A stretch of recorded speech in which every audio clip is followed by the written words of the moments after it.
Bonjour à tous et bienvenue sur la chaîne Au Futur. Nous recevons aujourd'hui Alexia, ancienne étudiante d'HEC, qui est venue nous parler de son parcours académique et de son parcours personnel. Je vous laisse sur mon échange avec Alexia et bon visionnage.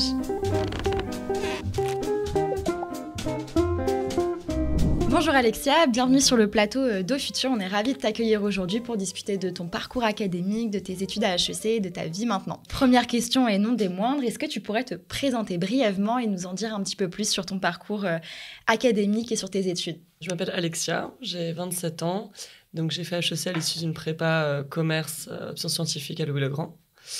J'ai ensuite fait un master en économie quantitative à Polytechnique, qui était en fait cohabité par HEC également. Puis un master en politique publique de développement à l'école d'économie de Paris. À l'issue de ça, je suis partie travailler au Maroc sur un projet de recherche en microcrédit. Je vous en parlerai plus longuement après si vous le désirez. Et aujourd'hui, donc, je suis toujours au Maroc. Ok.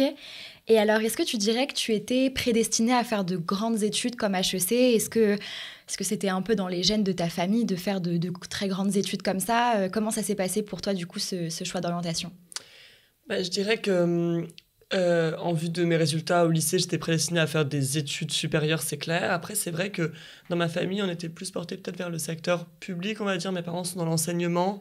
On valorisait peut-être plus effectivement les institutions publiques, sauf que moi, je dirais que j'étais surtout attirée avant par la prépa en fait commerciale pour l'ensemble des disciplines qu'elle offrait, et après de facto oui l'école de commerce. Mais non, ma mère voulait même plutôt que je fasse une prépa mathématique pour faire une école d'ingé, ou bien que je fasse l'ENS Cachan, mais pas hyper motivée pour une école de commerce. Je pense pas qu'on valorisait beaucoup ça dans ma famille.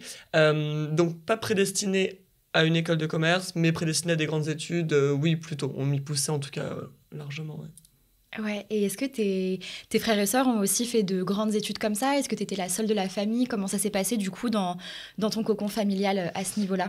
Donc nous, on est 6 enfants, donc il y a quand même une grande diversité de parcours. Je dirais que ouais, mes frères ont fait des grandes écoles également.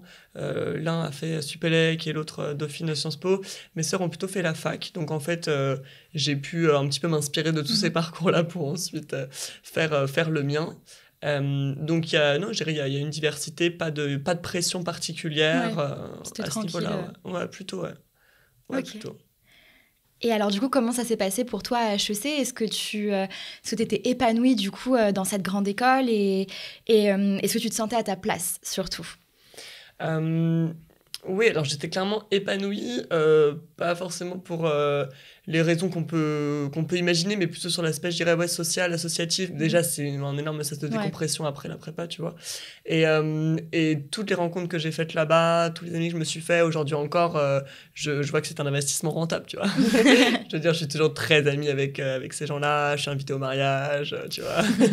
Donc je dirais que de ce point de vue-là, j'étais très épanouie. Les associations aussi m'ont aidé à accomplir vraiment des projets à notre échelle, évidemment, mais qui me tenaient à cœur depuis longtemps, de l'humanitaire, de l'organisation d'événements sur le campus, etc. Et ça, c'était vraiment super de pouvoir s'investir là-dedans de manière si facile, en fait. C'était très accessible, tout ça. Après, d'un point de vue académique, c'est vrai que j'ai senti qu'il y avait un petit décalage, un petit peu, que les matières, on va dire, plus scientifiques me manquaient, les mathématiques, mais aussi les matières, en fait, purement littéraires. Enfin, je sentais qu'en fait, les matières appliquées, c'est-à-dire business, en fait, management, compta, etc., j'avais un peu de mal à adhérer. J'y mettais assez peu d'efforts, donc je me disais, il y a un truc qui va pas. mais après, donc, je me suis réorienté justement vers des mathématiques, on va dire, appliquées à l'économie du développement. En fait, c'était un petit peu ça qui m'attirait depuis longtemps, notamment la microfinance, effectivement, que j'avais en tête depuis déjà 15-16 ans, je dirais. Donc, HEC permet quand même pas mal de passerelles, et notamment ce master avec Polytechnique. Donc, disons, là, je me suis ressaisi un petit peu sur la dernière année d'HEC, je me suis dit, non, quand même, allez, on fait ce qu'on veut faire depuis longtemps, et in fine, c'était un bon choix, je pense. Et est-ce que tu dirais qu'il y a eu un gap quand tu es passé de la prépa éco, du coup, à HEC?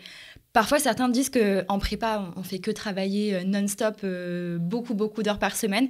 Et du coup, quand on arrive en école, après, parfois, il y a un manque de stimulation intellectuelle qu'on avait vraiment en prépa. Est-ce que pour toi, ça s'est passé de la même façon? Est-ce que il n'y a pas eu un effet un peu déceptif quand tu arrivais en école, du coup, au niveau intellectuel? Ouais, clairement, c'est le discours de beaucoup d'étudiants d'HEC. Je dirais pas que j'ai été déçu, je m'attendais pas non plus, je veux dire, au même niveau intellectuel, même stimulation Ouais. intellectuelle qu'en prépa. Je l'espérais pas non plus parce que je pense qu'au bout d'un moment, il faut aussi, je veux dire, se détendre et vivre sa vie de jeune. Et tu vois, je veux dire, en prépa, Ouais. c'était une Puis vie. les associations, la vie Ouais, tu étudiante. vois, il faut au bout d'un moment aussi un petit peu sortir de ça, de ces bouquins, quoi. Donc, j'ai pas été déçu fondamentalement, mais c'est vrai que ça manquait un peu et je me disais, ok, il faut que je trouve un moyen quand même de retrouver une Mm. certaine forme de stimulation intellectuelle. Je pense que d'une manière ou d'une autre. C'était pas urgent, mais je me disais, ouais, master, typiquement, je me voyais pas faire un master trop appliqué dans le business ou quoi. Je me disais, non, Ok. il faudrait qu'il y ait un petit peu de challenge. Ouais. Après, ça peut être très challengeant aussi les études business, tu vois. Mais moi, je le voyais plus dans le côté Mhm. apprentissage, complexité de certaines problématiques, etc. Et donc, c'est pour ça que j'ai repris un petit peu les maths en master, on va dire, pour assouvir cette soif-là. Mais je dirais, c'est normal qu'au bout d'un moment, on arrête d'être dans les livres et qu'on passe un petit peu sur le terrain, tu vois. C'est une bonne chose, je pense. Je comprends que ça puisse décevoir. Mais bon, il faut l'accepter, je pense. Tu vois. Ça peut pas durer non plus toute la vie. Oui, ça, les études, c'est une partie de la vie. Et après, il faut rentrer dans le vif un peu pour Ouais. se professionnaliser et pouvoir déboucher sur une vraie profession, quoi. Ouais, et puis je veux dire, la stimulation intellectuelle aussi, il faut qu'elle vienne de toi au bout d'un moment, tu vois. Je veux dire, j'ai plus Ouais. besoin qu'on me dise quel livre je dois lire, je vais les lire moi-même, Ouais, tu tu vas vois. par toi-même. Ouais. Et si tu n'y arrives pas par toi-même, c'est peut-être qu'en fait, au fond, t'en T'as as pas pas tellement forcément envie, envie, tu ouais. vois. Enfin, Ouais, je c'est sais ça. pas. Donc ouais, non, c'était un petit peu un choc, on va dire, Mhm. de ce point de vue-là. Mais sincèrement, j'ai retrouvé plein d'autres choses que j'avais pas en Mm. prépa, notamment le côté social, organiser des choses, rassembler des gens, ouais, rencontrer des milliers de personnes. Je veux dire, c'est un truc en prépa, voilà, on était 30, je les voyais tous les jours, etc. Et c'était une bulle, quoi. Là, bon, c'était un autre type de bulle, mais voilà, plus diversifié peut-être dans les activités, quoi. Et alors, du coup, vers quoi tu t'es orienté une fois que tu as eu ton diplôme d'HEC et dans quoi tu travailles aujourd'hui? Oui, donc effectivement, j'ai fait ensuite un master après HEC et mon master commun avec Polytechnique. J'ai fait un autre master à l'école d'économie de Paris parce que je voulais vraiment consolider un petit peu mon profil sur l'économie du développement. Donc en gros, c'est quoi l'économie du développement? C'est de la recherche essentiellement, de mon côté c'était ça, en tout cas de la recherche dans les politiques publiques de développement.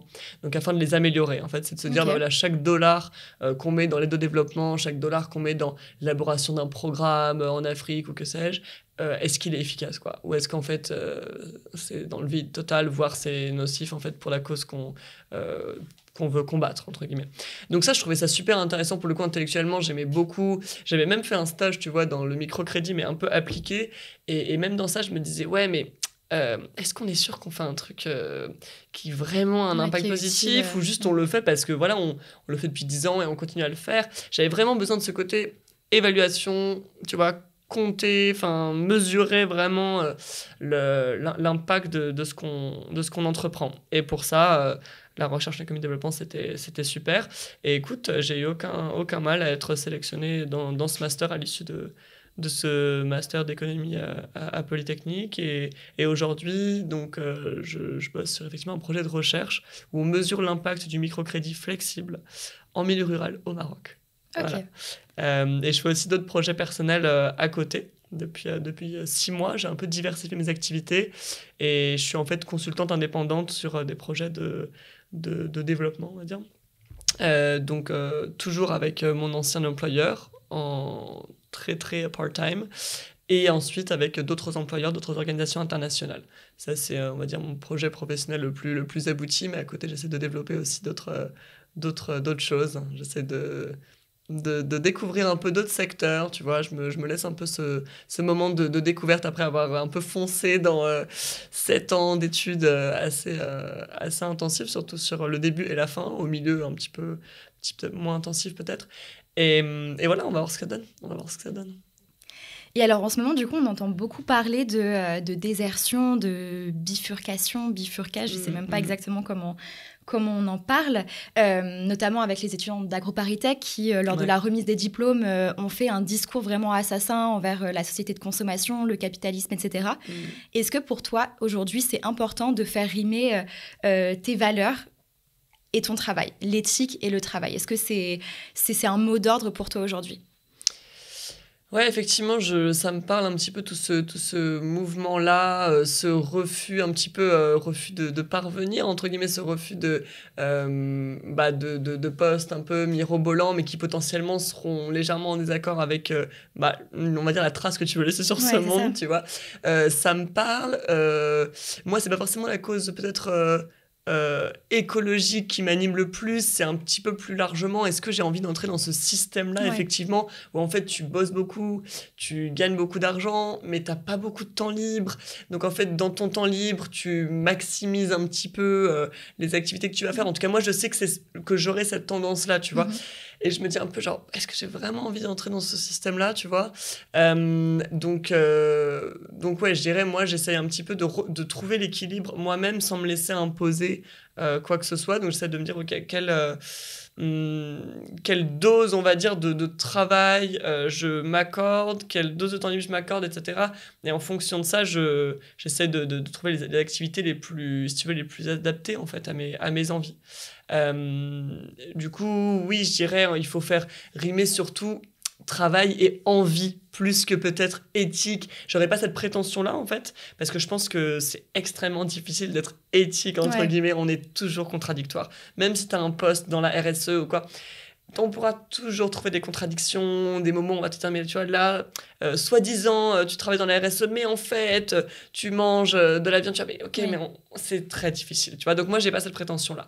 Après, valeur, valeur, envie, je dirais, parce que c'est aussi un petit peu lié.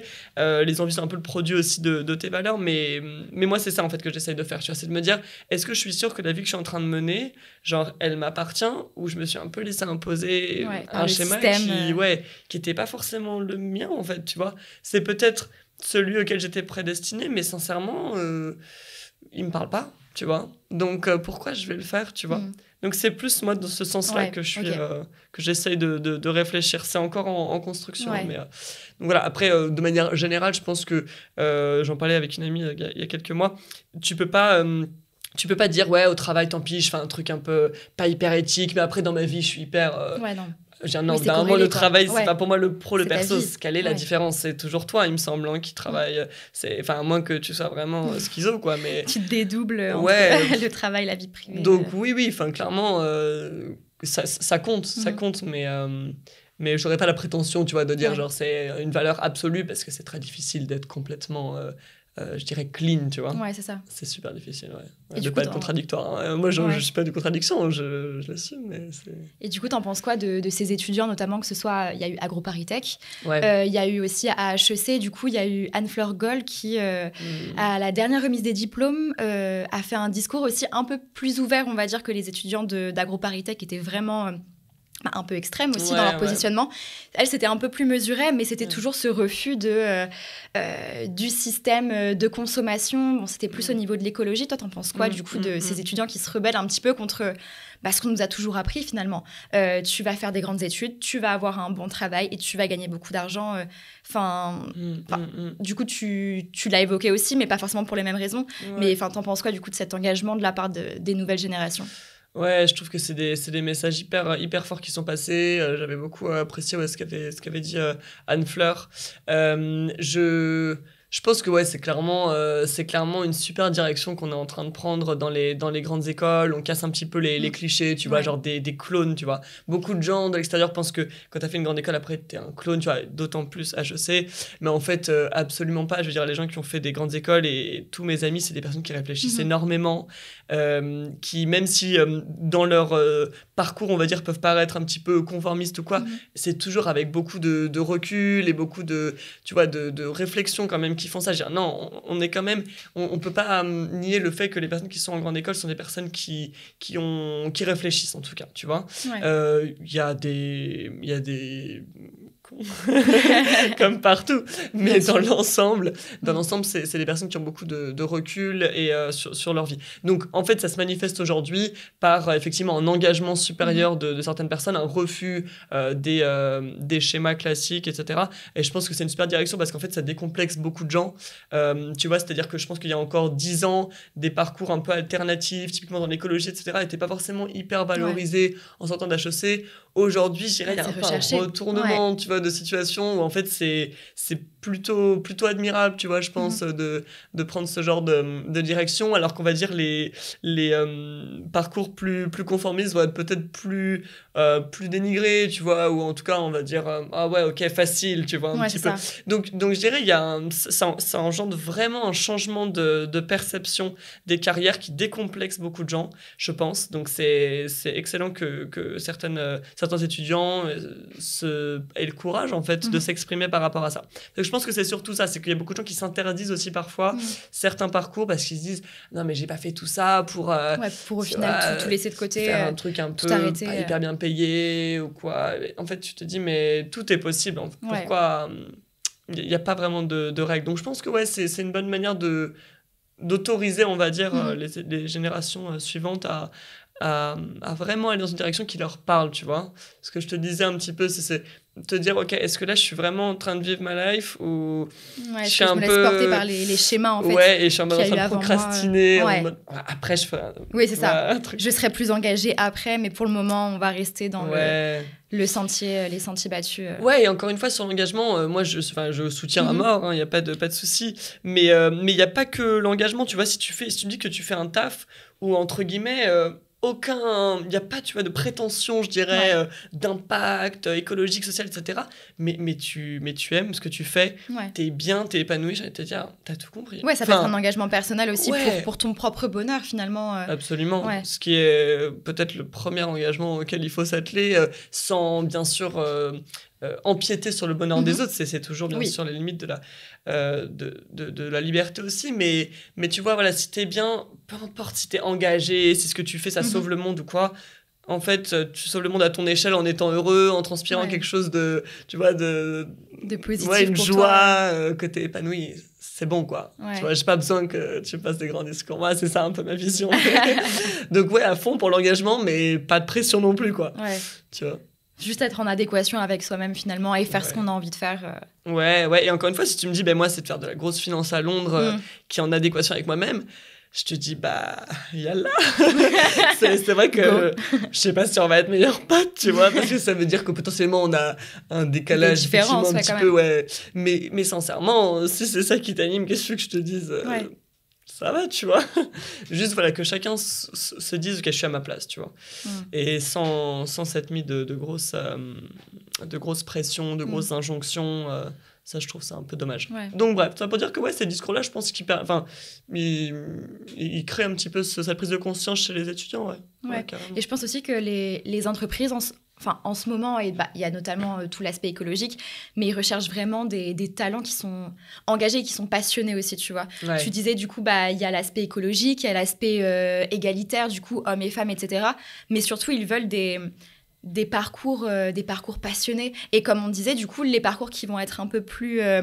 qui vont respecter tous les schémas, peut-être qu'ils vont les trouver un peu trop lisses. Et du coup, notamment quand on rentre en école de commerce, par exemple, les entretiens de motivation, c'est quoi ton plus à toi, tu vois. Souvent, on va te demander, est-ce que tu as un engagement, une association, est-ce que tu as fait quelque chose. Et en fait, du coup, les parcours qui n'auraient pas ça, qui seraient très, très lisses, très académiques, il leur manquera peut-être un petit truc par rapport aux autres, cette animation, cette passion, en fait. Et je pense que les entreprises, en ce moment, c'est ce qu'elles recherchent beaucoup. Et ça va passer par l'écologie, mais ça peut passer par le féminisme, par plein de choses. Et ça, je trouve ça fou. C'est hyper intéressant. C'est vrai que c'est un peu ce qu'on entend, c'est qu'on maintenant les gens recherchent de plus en plus des personnalités. C'est ça. Alors j'ai l'impression que quand même, ils aiment bien qu'il y ait un petit backup grandes écoles. Grande école, exactement. Mais on va dire, une fois qu'il y a ça, après, c'est vrai qu'ils recherchent peut-être plus des personnalités. Ça dépend un peu des secteurs, je pense. j'aurais pas déjà arrêté, mais je pense que oui, globalement. Après, c'est vrai que, par exemple, pour les entretiens d'école de commerce, c'est un peu difficile parce que t'as pas toujours fait des trucs de fou, tu vois, à 18 surtout ans. En prépa. Surtout quand t'as fait 2 ans de prépa, j'ai envie de te dire. Donc là-dessus, parfois, il y a presque un petit peu des inégalités parce qu'il y en a qui ont fait, genre, je sais pas, des séjours à l'étranger, des missions humanitaires, etc. parce qu'ils sont dans un milieu où, tu vois, on fait vachement d'activités, etc. En général, milieu un petit peu plus aisé aussi. Un peu plus favorisé, mais en fait, je trouve que là encore, ce qu'il faut se dire, c'est ma valeur, c'est moi, en fait, qui la crée. Donc, en fait, si ta passion, c'est les jeux vidéo quand t'arrives en prépa et en école de commerce, en entretien, tu parles de ça. En fait, ce qu'ils veulent juste voir, c'est comment t'arrives à parler de ce qui t'anime. Est-ce que déjà t'as quelque chose qui t'anime? Est-ce que t'as eu le courage, j'ai envie de te dire, d'aller creuser des choses qui t'animaient, qui te faisaient vraiment plaisir, tu vois? Déjà, ça, c'est une première chose. Et après, comment t'en parles, avec quel engagement? Parce qu'en fait, cette passion que t'as là, tu peux après la transposer dans d'autres milieux et potentiellement faire des grandes choses, tu vois? Donc c'est ça, je pense qu'ils veulent surtout voir. Ouais, parfois, je dirais, à vouloir trop demander l'originalité, on met un peu de pression aux gens. Genre, il y a des choses simples qui peuvent être tout à fait hyper valorisables et il n'y a pas besoin d'avoir fait des choses super, super grandioses, tu vois. Mais juste, effectivement, savoir parler de au moins une chose avec un petit peu de passion, je pense que c'est hyper positif. Mais pas se mettre de pression, encore une fois, sur l'objet, tu vois. Si franchement, ta passion, genre, c'est les jeux vidéo, il y a là le chant, super. Enfin, tu vois, j'espère qu'en tout cas, il y a pas de hiérarchie, je pense, des passions. Mais effectivement, je pense que c'est une évolution là encore assez positive dans le monde du travail, de se dire, en fait, les profils un peu conformistes qui pensent comme tout le monde, etc., ça va pas forcément être une grosse valeur ajoutée. Après, ça a des personnes qui bossent bien et tout, il n'y a pas de souci, mais pas forcément une grande valeur ajoutée. Et selon le type d'entreprise, ça peut être un problème, tu vois, d'avoir que des personnes qui suivent un peu le troupeau, tu vois. Des clones un peu, comme tu disais tout à l'heure. Un petit peu, c'est ça. Même si je pense tout le monde a une personnalité, c'est juste que parfois on n'ose pas aller la chercher, oui, c'est ça, c'est compliqué. Mais comme tu disais, il y a aussi la caution grande école. Si tu as fait HEC, ça se passera plus ou moins toujours bien, tu vois. Si en plus tu as une personnalité à côté qui est assez atypique, ou vraiment tu as un engagement, tu as une passion vraiment pure et dure, là c'est que du plus, je pense. Peu importe ce que c'est. Et tu parlais notamment des entretiens de motivation. Je sais que l'été dernier, j'ai eu la chance d'être jury pour des écoles de commerce pour les entretiens de motivation. Et il y a des étudiants qui sont venus, une notamment qui nous avait bluffé. Sa passion, c'était les jeux vidéo, mais elle en parlait avec une telle animation. Et au début, moi, je me suis dit, ouf, j'étais avec le co-jury et je me suis dit, ouf, peut-être que ça va pas être bien perçu, tu vois. Et en fait, on en a tellement bien parlé, ça l'animait vraiment, genre, au quotidien et tout. Elle avait tout son schéma était déjà ancré dans sa tête. Mais tu peux que être admiratif, en fait, d'un parcours comme ça et de se dire, elle fera des trucs trop, trop bien, tu vois. C'est clair, peu importe la passion, que ce soit le chant, que ce soit les mathématiques, les jeux vidéo, peu importe, en fait. Tant que t'es vraiment animé par ça, c'est trop, trop beau à voir, quoi. C'est ça, exactement. Et du coup, t'en as parlé tout à l'heure, on a un peu bifurqué depuis, mais par rapport à ta vie de tous les jours, comment est-ce que toi, tu définis la notion du travail et quelle place tu veux y accorder dans ta vie? Tu parlais du coup d'avoir du temps libre pour faire des activités, pour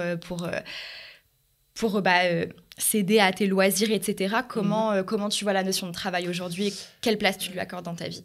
Ouais, large question. Je dirais que moi, en fait, j'essaye vraiment de réfléchir en termes de mode de vie. Tu vois, je me dis pas quel travail je veux faire, je me dis quelle vie je veux avoir, ok? Donc, en fait, quel dosage un petit peu je veux mettre dans ma vie en termes de argent, temps libre, lieu, là où je veux vivre aussi, lieu de vie, adrénaline, flexibilité, détente, responsabilité, stress. Tu vois, en fait, il y a énormément de choses qui entrent en compte et j'ai pas forcément envie de signer pour un taf et ensuite que toutes ces choses-là me soient imposées en mode ok, donc du coup j'ai tant de jours de congé, tant de temps libre, etc.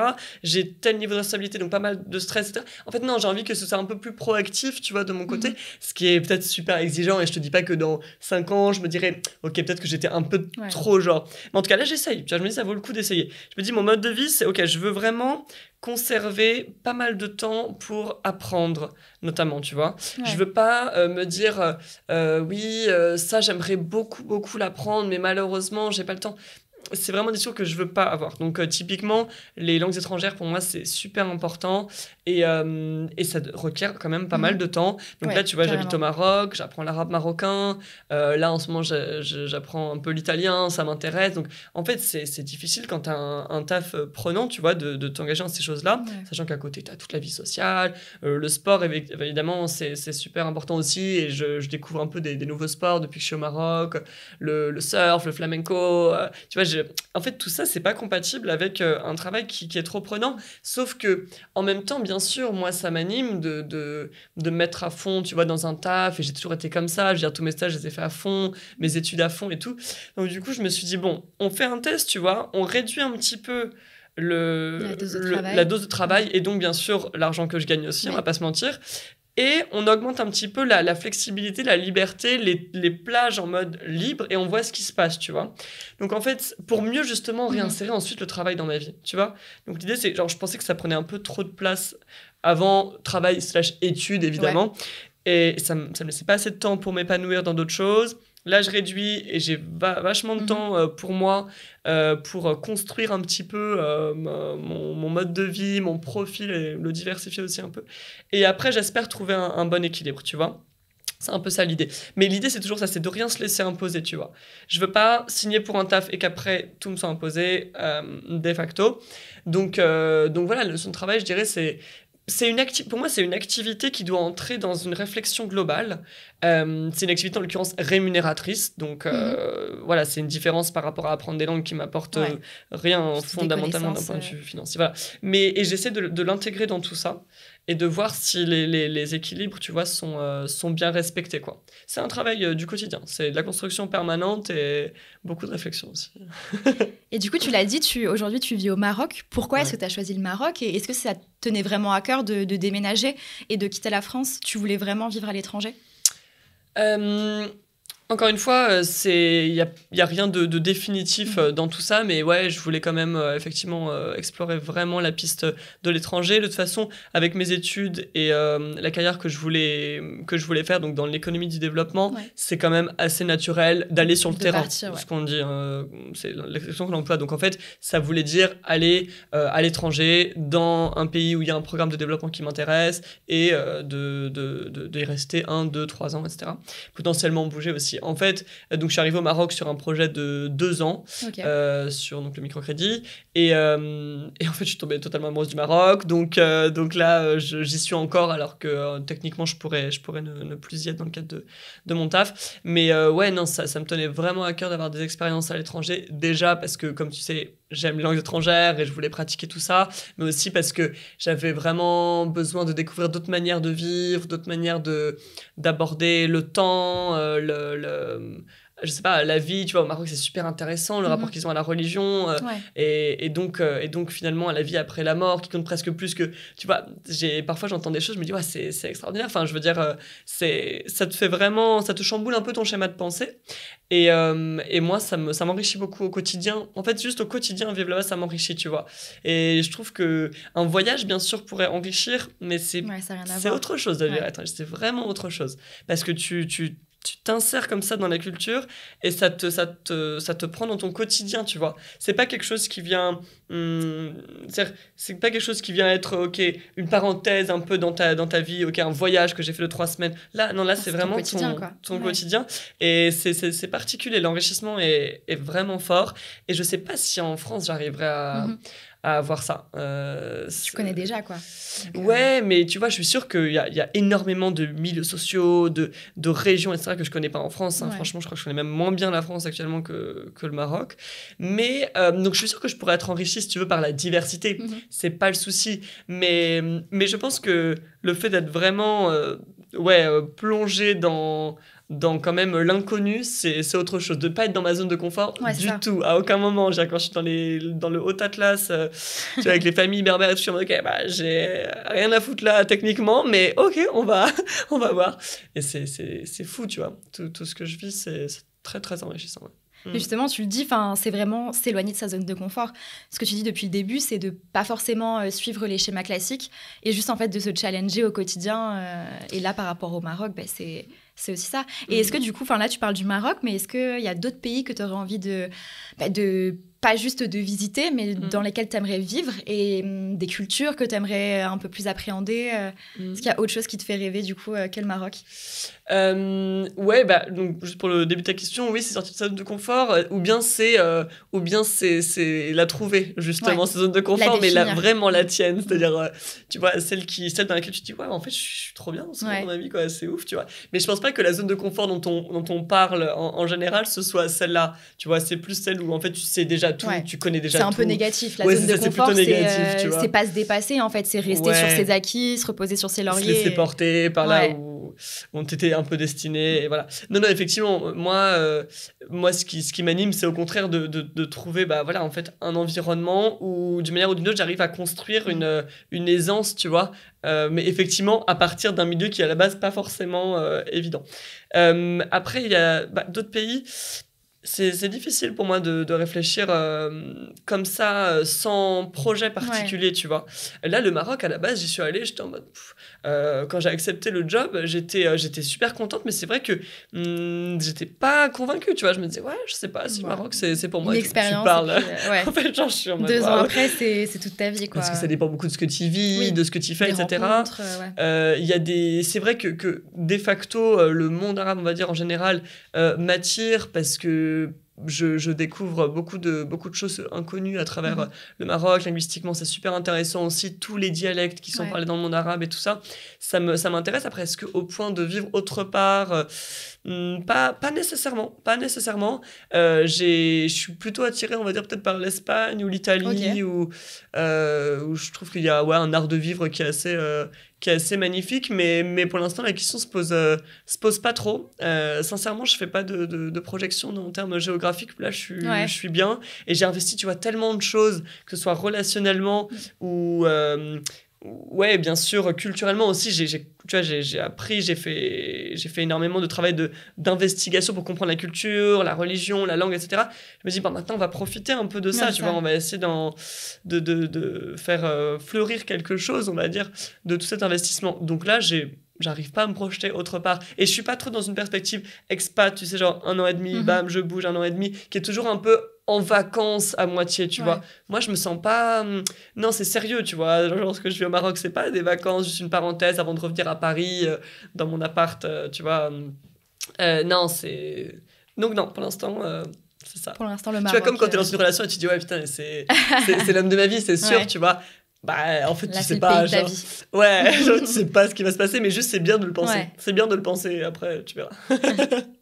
Et du coup, par rapport à tout ce que tu viens de nous dire, par rapport à la notion de travail, etc., au débouché, est-ce que parfois tu te sens un peu en décalage peut-être avec les étudiants et les diplômés d'HEC d'aujourd'hui Est-ce que tu penses qu'il y a un gap un petit peu entre toi et ce dont on parlait tout à l'heure, les clones un petit peu, du coup, ceux qui suivent un schéma vraiment classique Ouais, je dirais clairement au quotidien, c'est sûr qu'il y a un décalage, tu vois, on vit pas la même chose, je veux dire, moi je fais mes courses au souk, je parle arabe toute la journée, j'ai des interactions avec plein de gens qui ont des vies tellement différentes de moi, le week-end je vais surfer à 5 minutes de chez moi, ou bien je vais faire des randos dans l'Atlas, être logé chez des familles, tu vois, en fait le quotidien juste il est radicalement différent, donc là oui il y a un décalage dans ce qu'on vit au quotidien. C'est vrai que je vois que mes potes ils sont ils vont au taf, ils achètent des appartes, ils se marient, ils font des week-end ski, archi bien, tu vois, mais c'est vrai que c'est différent, c'est très différent. Je veux dire, ça ne pousse pas vers les mêmes centres d'intérêt, tu vois, les mêmes activités, etc. Après, je dirais, est-ce que je me sens en décalage ? Au fond, je pense que on essaie tous de vivre un peu nos rêves ou de poursuivre nos objectifs et tout. Tu vois, là-dessus, on se rejoint. C'est juste que on n'a pas les mêmes rêves, peut-être. Mais c'est ça, peut-être, le décalage. Mais après, dans le fond, c'est la même démarche, tu vois. C'est la même démarche, chacun essaye de construire, tu vois, sa vie, son avenir, comme il l'entend. Et vraiment, mes amis, je sens qu'ils sont dans cette perspective-là, je me sens pas en décalage avec eux là-dessus. Simplement, c'est vrai qu'on n'a pas été influencé par les mêmes choses, on n'a pas grandi avec les mêmes... les mêmes rêves, les mêmes... Je dirais, donc c'est ça le décalage, essentiellement. Mais fondamentalement, tu vois, dans la démarche, on se rejoint. Je parle de mes amis. Après, au global, dans les gens d'HEC, ouais, non, mais clairement, je sens que, je sais pas, rien que dans le langage, etc., je sens que, tu vois, je suis pas trop comment dire, connectée à tout ce milieu-là, parisien, pas mal de potes qui bossent dans le digital, dans le conseil, etc. Je sens que je suis un peu à la masse, tu vois. Mais ça va, genre, ils sont ouverts. Moi, je suis ouverte aussi à leur truc. Vraiment qu'on reste à l'écoute et curieux l'un de l'autre, ça va. Donc ouais, je suis en décalage, notamment au quotidien, dans ce que je vis dans la vie de tous les jours. Mais après, dans la démarche, je pense qu'on est aligné, tu vois. Je crois. Et par rapport à ton quotidien aujourd'hui, si là, je te demandais, genre, si tu devais tout recommencer à zéro, est-ce qu'il y a des choses que tu aimerais changer? Je sais que l'année dernière, on a fait un micro-trottoir à ce sujet-là. Si tu pouvais tout refaire, qu'est-ce que tu ferais? On parlait des études, nous notamment, mais c'était hyper intéressant de voir les réponses de chacun dans la rue. Ça allait du simple « non, je ne changerai jamais rien parce que je suis trop heureux comme ça » au « je ferai tout différemment parce que c'est mes parents qui avaient choisi mes études et du coup, si je pouvais tout refaire, je ne ferais pas du tout la même chose. » Toi, qu'est-ce que tu répondrais du coup si tu pouvais vraiment recommencer à zéro? Est-ce que tu ferais les mêmes études? Est-ce que tu changerais des choses à ton quotidien? Non, je changerais Walou, comme on dit, rien. Non, ça c'est sûr, je changerais rien. Je pense que vraiment à chaque instant de ma vie, j'étais persuadée que c'était ce qu'il fallait faire, tu vois. Genre vraiment, j'avais 15 ans, je savais qu'il fallait que je fasse S, j'avais 17 ans, je savais qu'il fallait que je fasse une prépa commerciale. À Louis-le-Grand, c'était vraiment, genre j'avais fait les portes ouvertes toute seule et tout, tu vois. Et j'étais en mode, non, cet établissement, il me parle, tu vois. À chaque instant de ma vie, vraiment, j'ai senti le truc, tu vois. Évidemment, aujourd'hui, je me dis, ok, c'était ça mon objectif à 17 ans, ouais, c'est drôle, enfin, j'ai changé. Mais vraiment, à ce moment-là, j'en étais persuadée. Donc, en ce sens-là, je crois que c'est une manière de dire il fallait rien changer, tu vois, si j'en étais persuadée.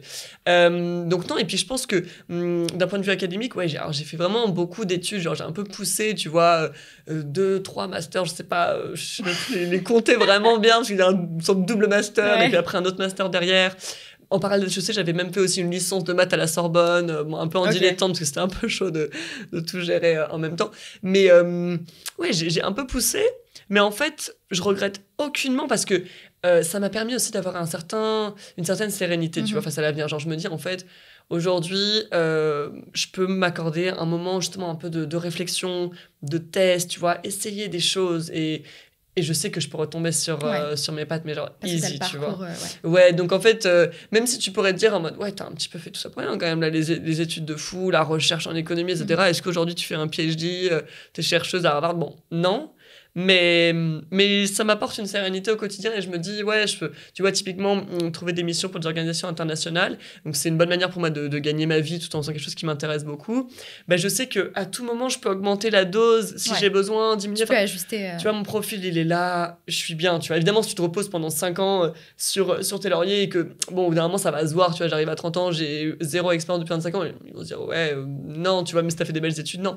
Bien sûr, j'ai conscience de ça. Mais je suis sereine. Ça m'a apporté une vraie sérénité et un confort pour ensuite pouvoir tester d'autres choses. Tu vois, souvent ce que je dis à mes potes quand ils me disent « Ouais, en ce moment au taf, je suis archi stable, mais du coup, il n'y a pas trop de challenge, je sais pas quoi. » Je leur dis « Ouais, mais attends, si ça bougeait comme ça, tu vois, pardon.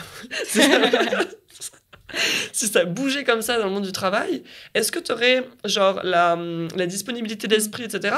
pour faire bouger d'autres choses à côté, pour faire tes activités, ta vie sociale, etc. Tu vois, ça prend la tête aussi, tu vois. Donc, je leur dis, écoute, là, tu as une stabilité, profites-en pour justement mettre un peu d'adrénaline ou plus d'effort, plus d'énergie dans d'autres choses, tu vois. C'est un peu ça l'idée, c'est que...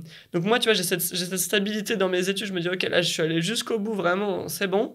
Bah, en fait, ça m'apporte une sérénité pour, tu vois, prendre des petits risques, on va dire, dans d'autres secteurs, en me disant... Je peux retomber. Tranquille. C'est ça un peu l'idée. Ouais. Et du coup, tu l'as dit toi-même. C'était ma prochaine question. Tu as anticipé un petit peu. Mais aujourd'hui, tu dirais quoi aux personnes qui te disent « Mais pourquoi tu as fait tout ça, en fait? Pourquoi être passé par HEC pour aujourd'hui travailler au Maroc et profiter comme ça ?» Tu leur dirais quoi? Je leur dirais que en fait c'est difficile d'arriver au point où je suis aujourd'hui sans être passé par tout ça aussi, tu vois. C'est-à-dire que là j'ai tellement aucun regret, aucune frustration d'un point de vue académique. Genre je me dis ouais, je suis allé vraiment au bout, j'ai fait des choses hyper enfin, comment dire, à niveau vraiment élevé, tu vois, d'un point de vue académique, etc. J'ai aucune frustration, j'ai rien à prouver à personne, tu vois ce que je veux dire? Genre, parce que, ouais, j'aurais pu faire quelque chose de finalement, pour ce que je fais aujourd'hui là, peut-être que j'aurais pu faire un petit peu moins d'études, entre guillemets, peut-être, encore que, mais j'aurais eu peut-être toujours une frustration de me dire ouais putain j'aurais peut-être pardon j'ai dit putain je me serais dit ouais peut-être que quand même j'aurais pu faire un master non alors vraiment je suis allée au bout tu vois donc en fait je pense que c'était des étapes nécessaires pour arriver à un point où je me dis ok bah maintenant c'est à moi de jouer avec les armes que j'ai en poche tu vois et c'est super agréable et franchement ouais, non, je me dis pas que j'ai perdu mon temps. Vraiment, à aucun moment, je me dis que j'ai perdu mon temps. Et je pense que, encore une fois, c'était nécessaire pour arriver à la réflexion que j'ai aujourd'hui. Ouais. Et quand même, travailler pour des organisations internationales, être consultante indépendante, etc., c'est quand même assez exigeant d'un point de vue, tu vois, d'un point de vue du profil. C'est. Quand même, il requiert pas mal de background académique, donc en vrai, je pense pas que j'aurais pu beaucoup négocier sur les études que j'ai faites. Ouais. Et du coup, question un peu plus pratique, comment est-ce que tu gagnes ta vie aujourd'hui, là, au Maroc, comment tu te débrouilles par rapport à tout ça? Ouais, donc là, je te dis, depuis cet été, je suis plus à plein temps avec l'organisation pour laquelle je travaillais et qui me faisait gagner ma vie. Et j'essaie en fait d'explorer donc, d'autres axes un petit peu. Mon principal gagne-pain pour moi, c'est des missions de consultante indépendante pour des organisations internationales. Donc elles vont me mandater sur des périodes qui peuvent aller de 2 semaines à 6 mois. Alors c'est jamais full time, tu vois, ça va être par exemple 35 jours sur 6 mois, tu vois, étalé. Donc tu peux avoir plusieurs missions en parallèle également. Et sur quelque chose de très précis, par exemple l'écriture d'un livrable, d'un rapport, la conduite d'une mission de terrain, l'analyse de données sur un projet spécifique. Donc c'est à la tâche un petit peu, on va dire, au livrable. Et c'est très donc, précis, en fait, ce que tu dois ensuite à l'organisation. Tu gères un peu ton temps comme tu le veux, du moment que tu arrives au bout du truc, quoi. Donc, en fait, en général, on fait une sorte d'estimation du nombre de jours dont tu auras besoin. Tu es payé à la journée. Mais après, je veux dire, il n'y a pas un boss qui est derrière toi à te regarder ou quoi. Enfin, c'est assez libre, tu gères ton temps. Ouais, tu gères aussi tes déplacements. Tu peux, c'est assez rare qu'il y ait une injonction à être dans un endroit précis. Parfois, tu peux avoir effectivement du terrain à faire. Donc là, oui, tu dois y aller. Donc là, ça, pour moi, c'est le principal, on va dire, gagne-pain. Et en plus de ça, ça m'intéresse vachement. Mais c'est vrai que je veux pas faire non plus que ça. Donc là, j'essaie un petit peu de développer 2 autres axes qui, Inch'Allah, un jour peut-être me rapporteront de l'argent, mais c'est pas encore le cas. Le secteur de l'événementiel, ça m'intéresse beaucoup. J'aimerais bien, en fait, organiser des événements culturels, pourquoi pas sportifs aussi également, dans des lieux qui me parlent, ou en tout cas pour des causes qui me parlent de manière générale. Donc j'essaye de développer un petit peu cet aspect-là, tu vois, de me créer un profil crédible, en fait, parce que si toi tu crois pas en toi-même, personne va croire en toi, t'inquiète pas, genre. Donc j'essaie de me dire, ok, ouais, non, je peux être consultante, chef de projet événementiel, complètement. Et je pense que c'est vrai, mais voilà, il faut en être persuadé pour ensuite qu'on s'intéresse à toi. Donc ça, c'est un axe que je suis en train de développer en ce moment. Et à côté, j'aimerais beaucoup développer aussi la création de contenu, notamment dans les langues étrangères. C'est vrai que ça me parle de plus en plus, j'ai envie d'en faire quelque chose. Donc là, avec mon prof d'arabe marocain, on est en train de monter une chaîne un petit peu en fait sur justement l'apprentissage de l'arabe marocain à destination notamment des personnes étrangères qui vivent au Maroc ou qui s'y intéressent fortement. L'idée, c'est aussi de créer des liens entre justement les Marocains et les personnes qui y habitent à travers l'aspect linguistique, mais voilà, plus largement, c'est de créer du lien. Donc on va organiser potentiellement des événements où tu vois, ils vont pouvoir échanger, faire des petits tandems de langue. Voilà, on a plein de petites idées. Donc ça, c'est en cours de construction. Donc je commence à m'intéresser un peu aux réseaux sociaux. Alors dans ma vie perso, je suis pas du tout aux réseaux sociaux, j'en ai aucun. Mais là, tu vois, dans une démarche un peu professionnelle, je me dis que ça a beaucoup de sens et c'est du contenu qui me semble intéressant, tu vois, genre c'est pas du trash, enfin je crois, tu vois, genre je me dis c'est pas superficiel, c'est pas non, je me dis si quelqu'un suit ma page, super quoi, il va apprendre des choses potentiellement et s'ouvrir à la culture marocaine qui est absolument magnifique. Et comme je dis souvent, en fait, quand tu fais un pas, en tout cas pour le moment, quand tu fais un pas vers la culture, vers les Marocains, notamment à travers leur langue, etc., ce que tu reçois, c'est inestimable. Mais c'est inestimable, vraiment. Mon expérience, elle est tellement différente du fait que j'ai fait l'effort d'apprendre en fait la langue, tu vois. Donc ça, je veux vraiment transmettre cette idée-là, et je crois qu'aujourd'hui, une manière de transmettre, c'est essentiellement à travers la com digitale, donc je vais m'y coller, tu vois. C'est pas quelque chose dont pour lesquels j'ai vraiment les compétences, etc., mais je pense que je peux apprendre. On peut les apprendre rapidement, je pense, Ouais, je pense, j'espère, j'ai foi en moi pour ça. Ouais. Non, mais c'est sûr. Puis, comme on disait, t'es animé, t'as une passion derrière, donc ouais, tout est possible. Une fois qu'il y a ça, c'est les conditions. C'est ça, c'est ce que tout le monde recherche, du coup, avoir quelque chose qui nous anime, qui nous passionne au quotidien. Non, c'est trop beau, c'est trop beau à voir, en tout cas. Je pense que aussi, j'essaie un peu de me détacher de la pression un peu élitiste, tu vois, parce que moi, je me dis un peu, non, mais si je crée un truc, il faut que ce soit genre hyper stylé, quoi. Sinon, c'est un peu la honte, ou tu vois. Mais en fait, je me dis, mais en fait, attends. Déjà, juste créer le truc et puis créer le truc, tu verras, genre petit à petit tu vas le perfectionner. Au début, vos vidéos peut-être qu'elles seront pas top, l'éclairage sera moyen, je sais pas quoi, et puis après à la fin on va faire des podcasts dans ce studio, tu vois. Tu sais jamais genre comment ça finit le truc, donc lance-toi, même si c'est pas parfait. Mais pour moi c'est peut-être le plus difficile, tu vois, de justement se détacher un peu de l'injonction de vraiment bien faire les choses, tu vois. Oui, forcément, j'ai eu un parcours assez élitiste, on va dire, tu vois, donc je me dis, là, il faut que je relâche un peu la pression, en fait. C'est plus les mêmes indicateurs, tu vois. Genre, là, sur Instagram, par exemple, on va pas plus te suivre parce que ce que tu dis est hyper intéressant, profond, structuré, la vidéo nickel, etc. Oui, ça va compter, mais pas beaucoup plus que d'autres choses qui sont, par exemple, être un peu... La personnalité, Et ouais, c'est ça, être un peu... Enfin, catcher l'attention des personnes, créer du contenu régulier, etc. Tu vois, je me dis, en fait, c'est d'autres indicateurs, et j'essaye de justement déceler un petit peu quels sont ces nouveaux indicateurs dont moi, je n'ai pas forcément l'habitude, on va dire, et de jouer à ce game, quoi. On va voir si je suis forte. Écoute, on souhaite en tout cas que ça fonctionne bien. Et ça m'emmène vers ma dernière question, avant-dernière question, du coup, mais qu'est-ce que tu prévois pour plus tard, du coup? C'est quoi tes rêves, tes projets, là, tout de suite, pour les années à venir? Déjà, pour moi, le rêve, il se vit, hein. Il se vit genre au quotidien. Il faut être dans le rêve au quotidien. Donc, moi, là, je me sens déjà dans quelque chose dont j'aurais pu rêver dans les années précédentes. Et je pense que c'est bien positif parce qu'en fait, il y a 5 ans, je disais la même chose. Il y a 10 ans, je disais la même chose. Tu vois, donc, en fait, c'est cool. Alors que la vie était complètement différente. Donc, ouais, le rêve, c'est maintenant. Déjà. Et sinon, en termes de projet, à court terme, j'ai effectivement le projet de développer l'événementiel, comme tu sais, et la création de contenu. Donc notamment à travers cette chaîne sur l'arabe marocain. Ça, c'est des projets court terme, mais je sais que potentiellement, je vais pas pouvoir tout faire, tu vois, genre je vais dans beaucoup de directions potentiellement, il va y avoir un entonnoir et il va rester genre 25% d'ici 6 mois, mais voilà, au moins j'aurais essayé et on va voir ce qui prend pas. Sinon, en termes de projection, moi en fait, je suis quelqu'un qui fait pas de projection parce que j'ai constaté que j'évolue tellement, je change tellement en fait pas d'intérêt, je dirais, parce qu'il y a des choses qui sont très constantes, mais d'approche, tu vois, face à la vie, en fait, que je me dis, fais pas trop de projections parce que potentiellement, ce sera en décalage avec ce que tu vas vouloir, en fait, avec tes envies dans 5, dans 10 ans, etc.